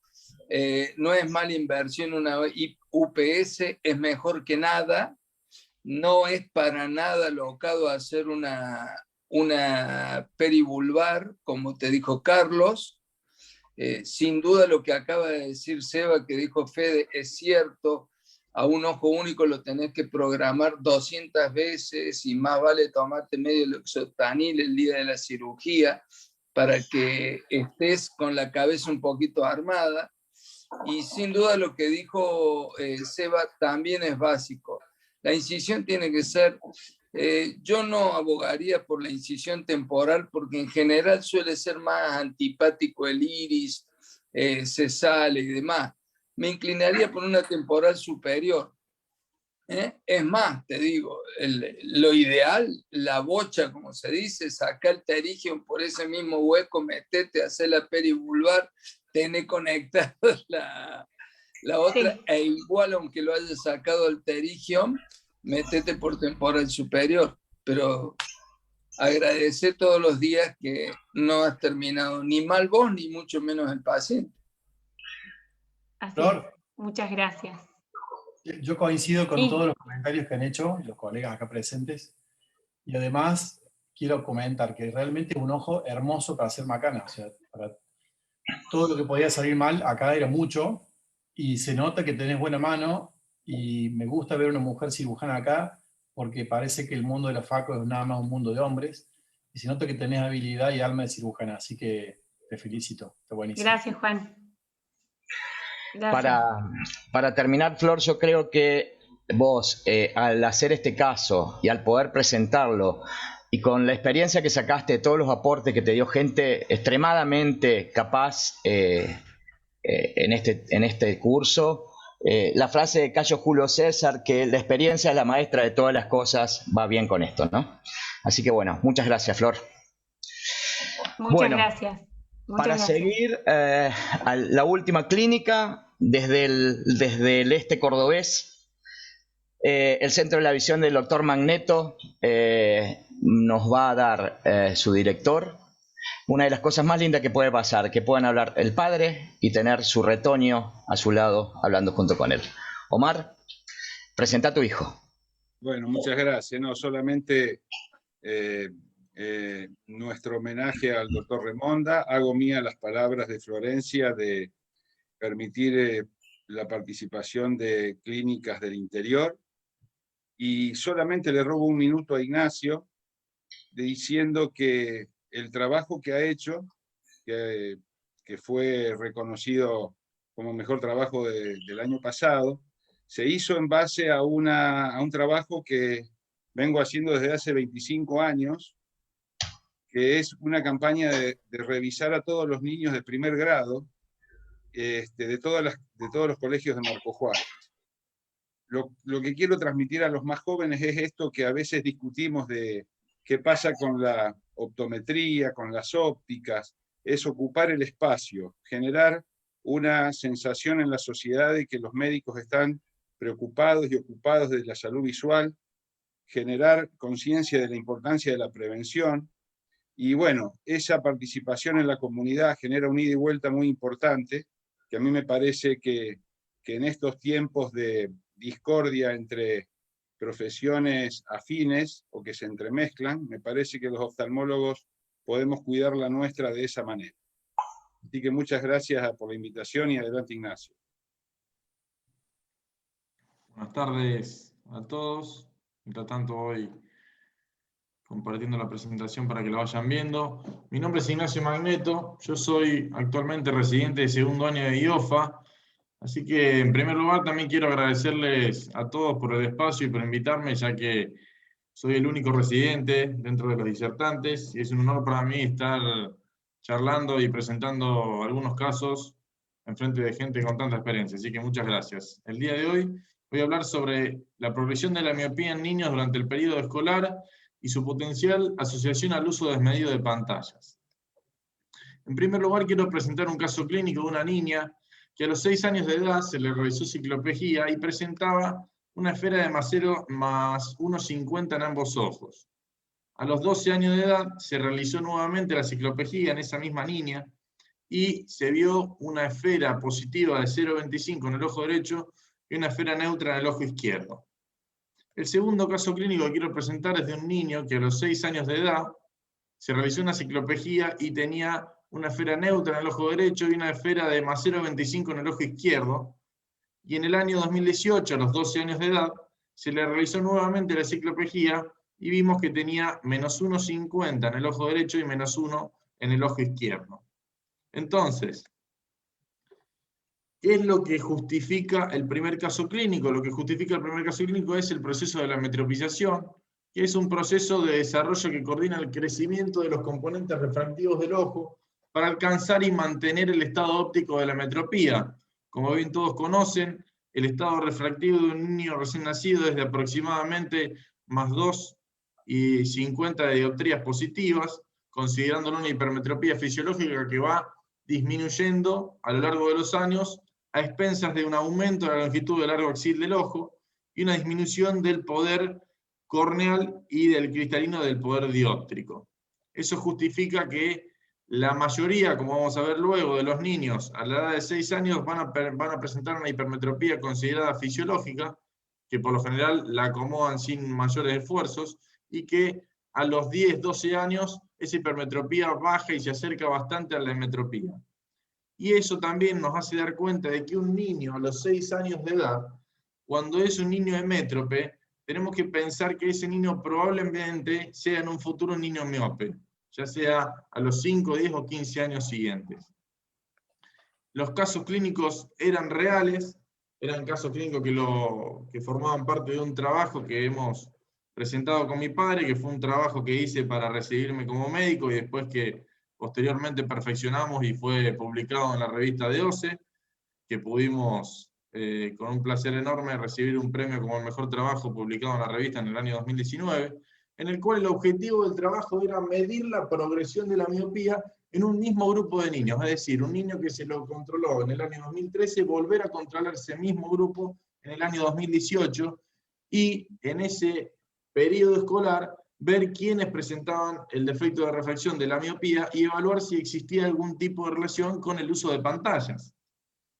Respecto al material y método, se desarrolló un estudio analítico observacional prospectivo y la secuencia del control oftalmológico constaba de hacer una medición con autorrefractómetro sin ciclopejía, tomar la agudeza visual monocular de ambos ojos, realizar ciclopejía con ciclopentolato y tropicamida, y al cabo de 1 hora realizar una nueva medición con autorrefractometría, y posteriormente, por supuesto, ya que estaba dilatado, se examinar el fondo de ojo para descartar cualquier tipo de patología o malformación. Aquí aún vemos una imagen dentro de una de las campañas en las cuales las secretarias, siendo ayudadas por las profesoras, le tomaban la agudeza visual a todos estos niños. Respecto a los resultados, vamos a enfocarnos 100% en lo que es la miopía, y vamos a ver que en el año 2013 solo 3 niños de 283 eran miopes, es decir, una prevalencia de miopía de un 1,06%. Mientras que en el año 2018, los mismos 283, porque en realidad se controlaban cerca de 300 y pico chicos, pero que coincidieron en ambos exámenes, fueron 283, y 10 niños eran miopes, es decir, un 3,53% de esa población. Respecto al uso de pantalla, vimos que el 20% utilizaba pantalla por más de 4 horas al día, el 30% lo utilizaba menos de 2 horas, y un 50% entre 2 y 4 horas. Respecto a la discusión, bueno, en el año 2013 la prevalencia de miopía, como ya dijimos, fue del 1,06%. Si se compara este porcentaje con estudios realizados en otros países, se puede dar cuenta de la baja prevalencia de esta población. Por ejemplo, en Singapur se vio que la prevalencia de miopía en niños de 6 años era de 36,7% o un 18,5% en el sudeste de China, en la localidad de Xiamen.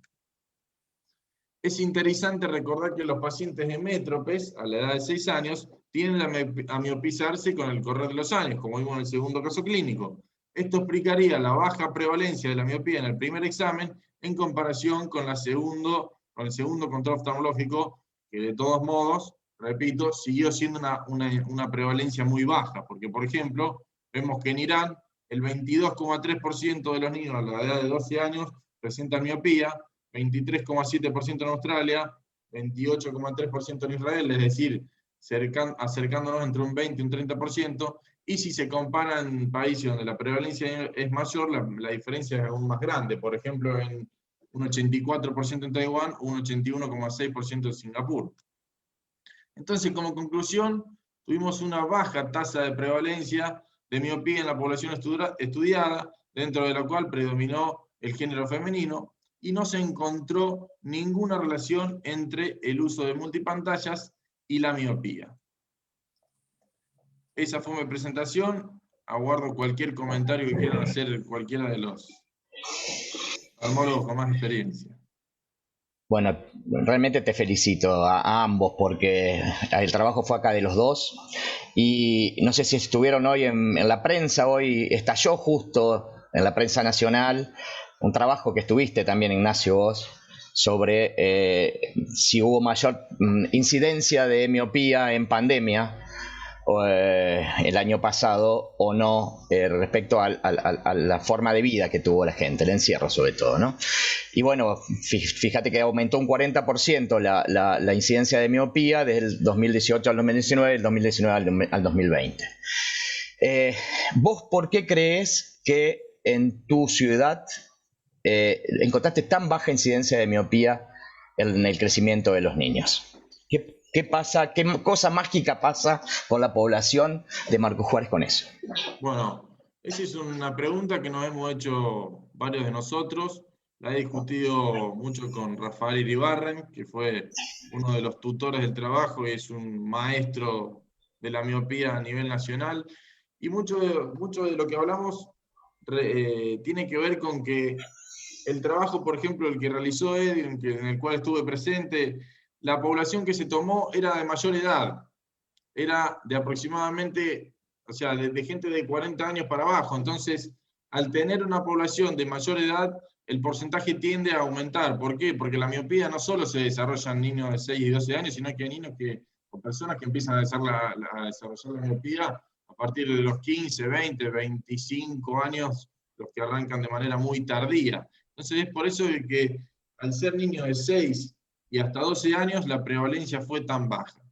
Otra de las cuestiones que tiene que ver, que está descritos en muchos estudios y en la literatura de la oftalmología, tiene que ver con que estos niños son niños que están mucho en contacto con actividades al aire libre. Y se conoce que las actividades al aire libre durante 1 hora o 2 horas al día puede, digamos, favorecer a que la miopía de alguna manera no progrese. Por supuesto, evitando todos los niños que genéticamente tienen una carga genética muy fuerte de que van a ser miopes, hagan lo que hagan. Un poco sería esa la respuesta que surgió como conclusión después de haber estudiado mucho y haber comparado varios estudios. Sí, realmente avala lo del trabajo esto, porque fue el encierro, el poco sol, el poco aire libre, el factor que desencadenó y no tanto el uso de pantallas, si bien es cierto aumenta, pero es el encierro que pasó la cuarentena lo que hizo este aumento brusco en la miopía en los chicos, ¿no? Entonces, para los que estamos en chicos, para los que estamos haciendo chicos, es un consejo habitual que tenemos. Pero acá la mayoría de la gente es gente que hace adultos, que no sabe qué consejo darle para cuando le pregunten. Y el consejo es que los chicos estén como cuando nosotros éramos pequeños, más de 2 horas con luz solar para que aumente la dopamina y que con la dopamina se frene el crecimiento de la miopía, e intentar menos de 2 horas de uso de pantallas o de lectura también, porque no solo son las pantallas, sino el trabajo de cerca lo que trae muchas veces esto, ¿no? Ignacio, una pregunta. De esos 10 casos que se muestran que habían progresado, ¿hay antecedentes familiares? ¿Estaban descartados los casos con antecedentes familiares importantes o no? No estaban descartados, sí, se le hizo un cuestionario en el cual debían responder si los pacientes, si el madre o el padre utilizaban anteojos, pero la realidad es que uno, si tiene que estudiar a los padres de niños de 280, se multiplica por 3 la cantidad de estudios. Entonces no había manera de realmente cuantificar si los padres tenían algún defecto de refracción y cuál. Pero dentro de los 10 niños, sinceramente no tengo un número exacto de quiénes tenían padres miopes y quiénes no. Un trabajazo, Ignacio. Lo felicito. Gracias. Te felicito a vos y a tu papá. ¿Alguien quiere hacer alguna otra pregunta? Entonces, menos de 2 horas de pantallas por día, más de 2 horas de actividad de sol por día, y si no, irse a vivir a Marcos Juárez. Omar, es todo tuyo.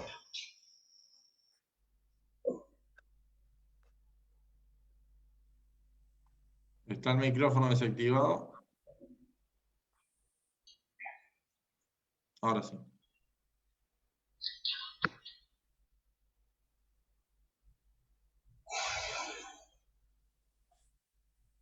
Bueno, ahí lo podemos ver. Sí, sí.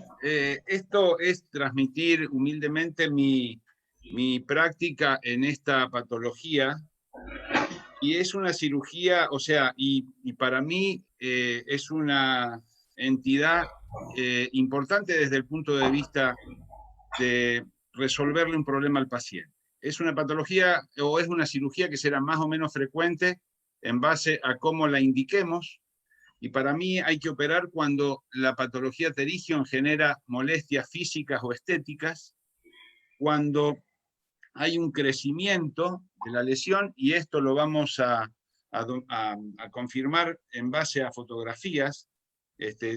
Trato de sacar muchas fotos para tener la posibilidad de comparar fidedignamente, y además un tema que tal vez no se hable mucho es los cambios refractivos que esto genera.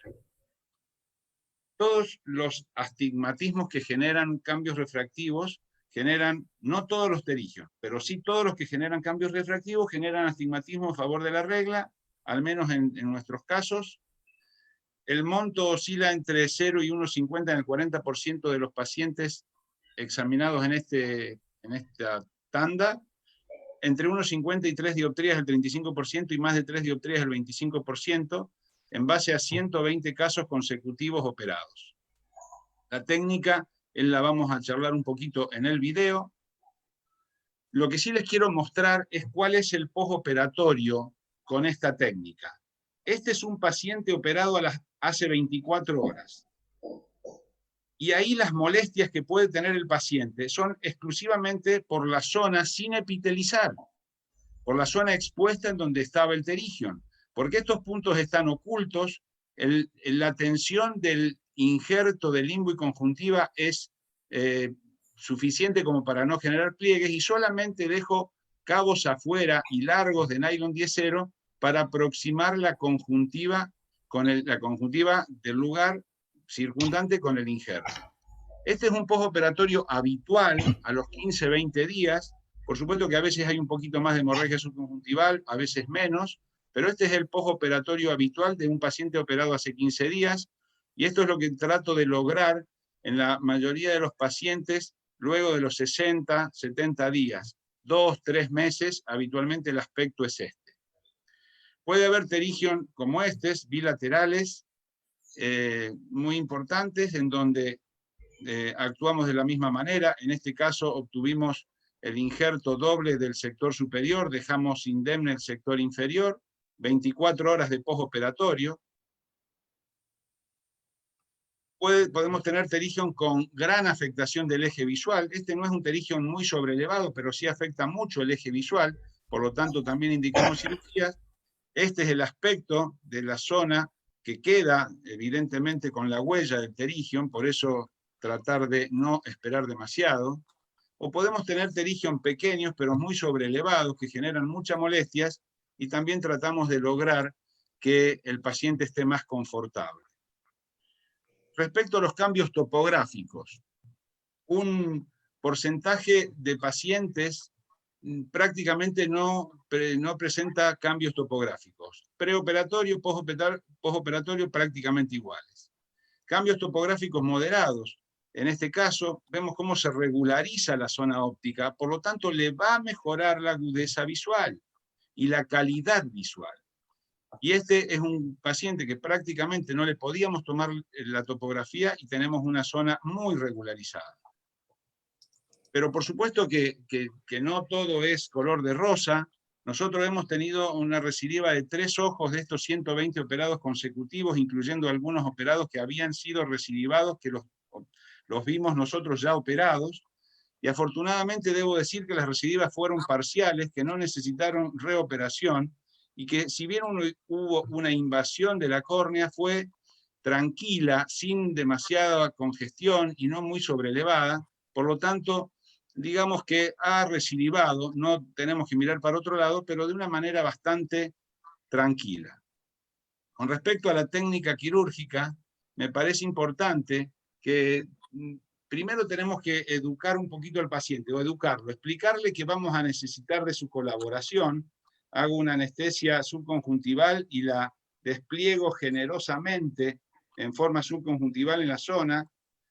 El emoticón sonriente siempre nos acompaña tratando de proteger el epitelio. La disección del pterigion la podemos hacer con tijera, con espátula, con un crescent, con los que más nos sintamos cómodos.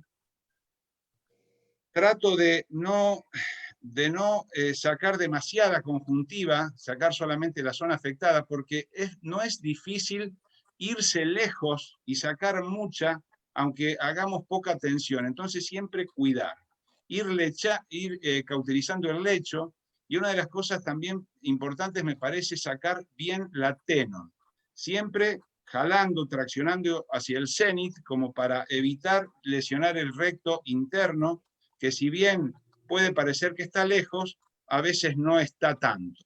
Sacar bien la tenon me parece muy importante, cauterizar prolijamente, generando una esclera que nos permita después dar los puntos de sutura que nosotros queremos. La fresa con polvo de diamante para regularizar la zona de la córnea y toda la esclera. Ese lecho bien cuidado va a ser mucho más generoso con el injerto. Acá hago una pequeñita pausa. A mí me parece muy importante, después de haber hecho las 2 incisiones perpendiculares al limbo, que las ramas de la tijera entren bien pegaditas tangencialmente al limbo, porque de esa manera nos va a separar la conjuntiva de la tenon. Y de esa manera, y de esa manera,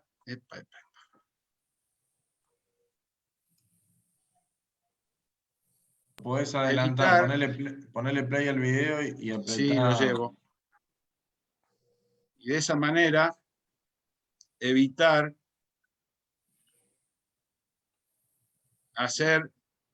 sacar tenon. Acá ya... Perdón, pido disculpas. Pasa nada, va perfecto.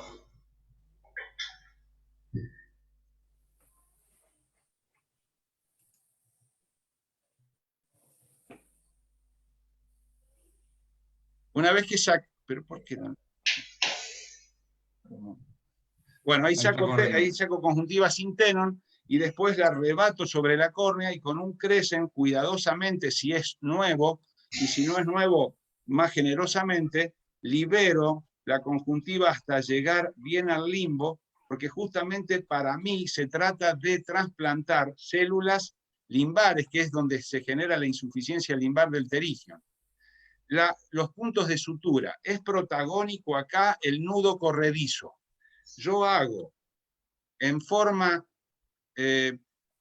alrededor de 45 grados al cuadrante del injerto, un paso por limbo, un paso por esclera, y respeto el corneal con la conjuntiva corneal y el otro con más próxima a fondo de saco, y desde allí con los nudos corredizos a modo de roldana, de rieles, los llevo hasta el lugar. Esto me asegura una buena tensión y me asegura que no se me va a rotar, porque la mayoría de las veces para las personas experimentadas, tal vez para gran parte del panel y los televidentes, llamémosle así, esto no le haga falta, pero a veces se puede dar vuelta y eso nos hace más difícil. Siempre planchando, logrando que el injerto tenga una buena tensión, ahí el limbo se adapta perfectamente a la zona, y luego aproximando la conjuntiva circundante para que no quede esclera desnuda en ningún lugar, evitando pliegues grandes de la conjuntiva, y de esa manera vamos a tener un postoperatorio muy confortable.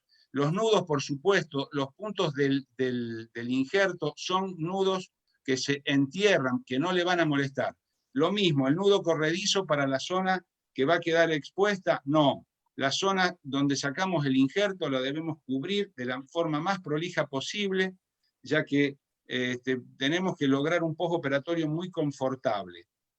Y además esta zona queda viable por alguna eventualidad de hacer alguna cirugía filtrante en el futuro. Otro ejemplo del desplazamiento, esto ayuda mucho, fíjense que este es un injerto grande, un pterigion realmente grande, y nos permite posicionarlo perfectamente bien. Para mí eso es vital para tener una buena... Para lo que nosotros queremos lograr es esto, que un paciente que le molestaba, que tenía alguna influencia en lo refractivo, lo transformemos en esto, que es un paciente confortable, sin molestias, refractivamente estable, y que si es bilateral el problema, que nos pregunte al cabo de un par de semanas, doctor, ¿cuándo me opera el otro ojo? Así que bueno, eso les puedo decir, les agradezco muchísimo, quedo a las órdenes de cada uno de ustedes. Me dejaste anonadado con cómo corría esa conjuntiva. Parecía el techo del Coliseo en la antigua Roma cuando lo tapaban, que estaban al mediodía. Muy buena, Omar. Esa técnica después la vamos a poner en la revista de la Sociedad para que los que empiezan puedan llegar a hacerla, porque realmente te felicito, me encantó. Así que te pongo en el trabajo de esa técnica, pasarla para que la podamos publicar. Muy buena. No sé si alguno de ustedes la hacen, cirujano de segmento anterior. No, a mí también me encantó, yo no lo había... No, sí te quería consultar, Omar, si te pasó alguna vez que se te dio vuelta y no sabías, te generó dudas si estaba del derecho o del revés. De esta manera, eso es imposible. Lo que pasa es que el tiempo, viste, que es tirano, entonces yo tuve que comprimir mucho, pero digamos que yo doy los 2 primeros puntos antes de cortar en el limbo. Yo doy los 2 primeros puntos, los dejo largos y después corto. Entonces eso lo lleva perfectamente bien y es imposible que se dé vuelta. Y dejarlo con buena tensión, como un cuero que se va a curtir, bien tenso, no dejar esclera libre. Y bueno, yo siempre, lo primero que les traté de decir a mis hijos, que los dos están en este métier, es que aprendan a hacer el nudo corredizo. El nudo corredizo ayuda en todo. Ayuda en todo tipo de cirugía, ayuda en el manejo de la conjuntiva, y después es un nudo pequeño que se entierra fácil, y entonces tenemos un paciente confortable. Lo que no dije es que yo le saco los puntos al 4.º día. Mi día quirúrgico habitual son los jueves. Los viernes les saco el parche. Otra cosa que no dije, ocluyo con antibiótico en gel, porque yo intuyo, no me consta, pero yo intuyo que el ungüento se va a meter entre el injerto y la esclera. El gel no. Entonces yo lo tapo por 24 horas, es la única cirugía que hago oclusión, A las 24 horas le saco el parche. Esto, si fue un jueves, es un viernes. El lunes le saco todos los puntos. Le saco todos los puntos. Y de esa manera tengo un postoperatorio muy confortable. El paciente se cuida un poquito el fin de semana. Pero bueno, y la tasa de recidiva, la verdad que es sorprendente. O sea, es muy buena. Bueno, esa es mi experiencia. Les agradezco mucho. Y quedo a las órdenes de cada uno de ustedes. Los podemos encerrar en una jaula de MA a Omar con Juan Romero, a ver quién gana esta historia del pterigio, ¿no? Las dos excelentes. Si se permite, creo que la técnica del doctor es espectacular. Ese nudo corredizo, muy bueno, no lo había visto nunca. Yo muchas veces el injerto lo marco con un marcador, con alguna letra o algún número que sea simétrico, o sea que cuando queda del lado al revés, uno se dé cuenta que está dado vuelta. Me ha pasado también colocar algún injerto dado vuelta y se necrosa, pero bueno, muy bueno, el doctor, lo felicito, espectacular. Indudablemente que es una de las primeras cirugías que nos mandan a hacer cuando somos residentes, ¿no? Y tiene sus cosas muy complicadas. O sea que realmente hay que repensarlo, que la primera cirugía, claro, uno no se meta dentro del ojo, pero son técnicas que hay que respetar mucho, y sobre todo la parte limbar, que es de donde va a nacer todo el pterigion y toda la repetilización, pero también todas las recidivas por los microdelen que se produce si uno no lo deja a eso bien planchado, ¿no? Digo una cosa más, a mí me parece mentira que todavía hay pacientes que nos ven y nos dicen, me dijeron que no me lo deje tocar. Me dijeron que no me lo deje tocar porque vuelve. La posibilidad es que yo soy muy cauto en el preoperatorio, en el mensaje al paciente. Simplemente le digo que la tasa de recidiva es muy baja y hay que hablarlo bien porque el paciente que le dijeron eso, cualquier cosa que pase, va a ser más difícil. Pero bueno, los puntos de sutura sí ayudan muchísimo. Y les agradezco mucho los comentarios. Una pregunta tengo para los cirujanos de pterigion que pusieron hoy. ¿Usan de rutina antimetabolitos? Nunca. Personalmente Sí, nunca. No de rutina, perdón. Sigue usted. No uso nunca, ni mitomicina, ni 5FU, no. ¿Nadie usa acá en el propio de pterigion? Sí he utilizado los 5FU, pero no de rutina. Seba. Yo uso de rutina mitomicina. Seba, mira, personalmente tengo dos técnicas. La mejor es, hoy en día, la que acaba de escribir Omar, con un autoinjerto de limbo, que realmente es la que más baja tasa de incidencia tiene de recidiva.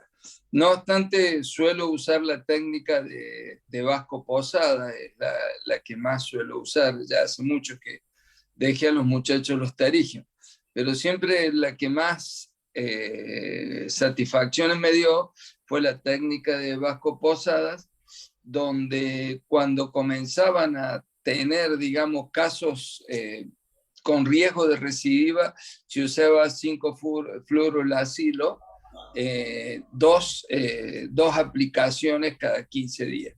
La mitomicina reconozco que le tuve miedo siempre porque no faltaba el congreso donde presentaban algunas necrosis esclerales que te asustaban.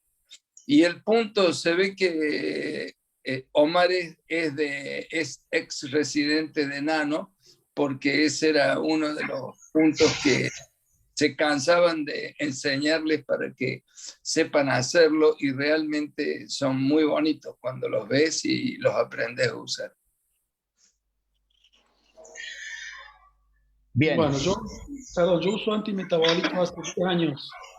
Mitomicina C de rutina, con una esponja embebida subconjuntival en contacto con la esclera lejos del limbo, y la realidad es que mi tasa de recidiva es muy baja y no he tenido ninguna complicación.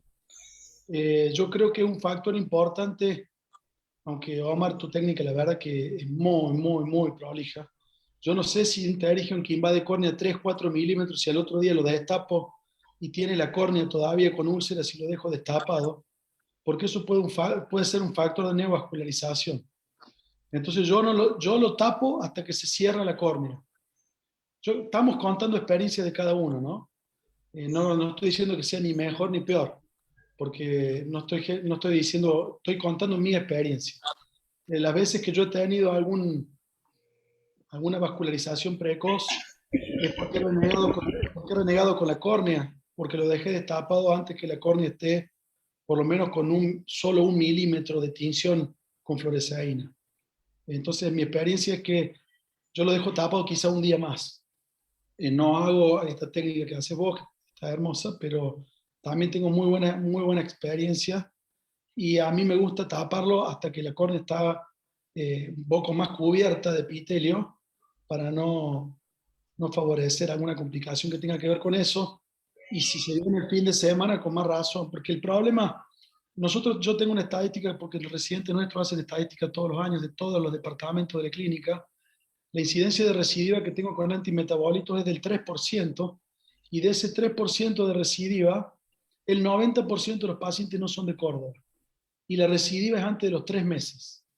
Entonces uno puede hacer la mejor técnica quirúrgica, un injerto tan prolijo como el que mostraron ambos recién, pero si el paciente no viene a los controles, no se pone la gota, no se cuida de viento, sol y tierra, nos vienen los 3 meses con el ojo rojo de nuevo. Entonces yo le pido siempre a los pacientes, si se quieren operar con nosotros de interregión, denos bola, vengan a los controles, pónganse las gotas y hagan lo que les pedimos, porque es mi experiencia que el 90% de los pacientes que reciban, que gracias a Dios son muy pocos, son pacientes que vienen a 2 o 3 controles, se sienten bien y después hacen lo que quieren, y cuando vuelven ya vuelven con la recidiva instalada y lo tenés que recuperar.